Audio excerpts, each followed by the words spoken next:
Hi, welcome back to another video, and on Friday night while I was drinking beer, Automobilista 2 finally dropped the Nordschleife on PC, so I took the time over the weekend to have a good tryout of it and to basically see what it's like, because it's been a while coming to AMS2, and obviously running on the Madness engine, there's always the how familiar and how similar is it going to be to the Project Cars version of the Nordschleife.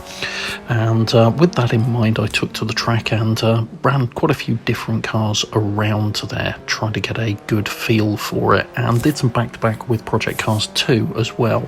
Now, in terms of the actual track itself, the accuracy of modelling, and how well it's recreated, this really is a solid update. They've done a fabulous job, in my view, of recreating the Nordschleife for AMS2.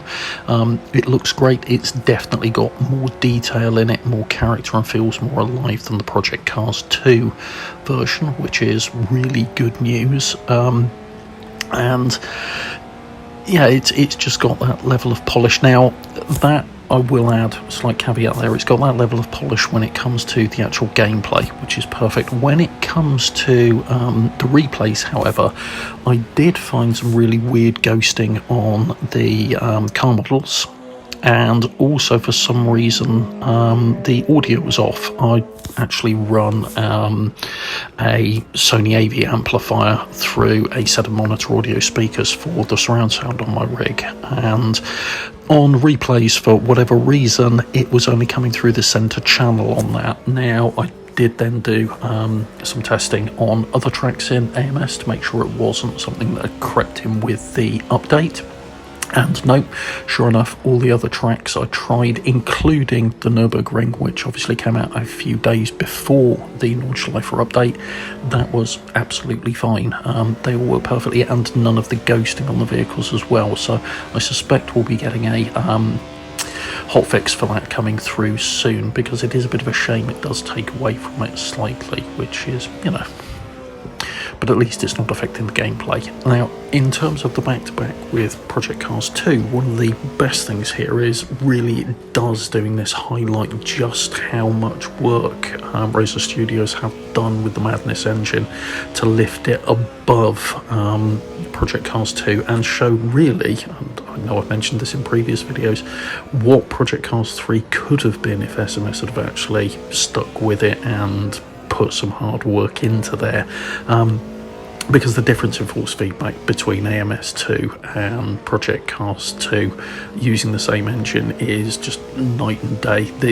The feeling you get from the track surface is much more granular and much more detailed in AMS2, and the feeling of loading up of the wheel as you enter higher G corners and you're carrying more speed through there, and the rubber's gripping, really is very, very, very good. I mean, don't get me wrong, it's not quite R Factor 2 race room level, but it's very, very good, and it's not a million miles away from them. And you know, the AMS2 still has some issues. There are still a few cars that are a bit pogo happy, but they seem to have tamed that with the latest update in quite a few of the cars, which is good. It's not quite got that granular feel to the handling and the physics that, as I say again, Race Room or R Factor 2 have, but it really, really, really is pushing things forward and showing what the Madness engine is capable of in the right hands and given the right care and attention. And all I can say is it deserves much more attention than it's getting as a title, being perfectly honest with you.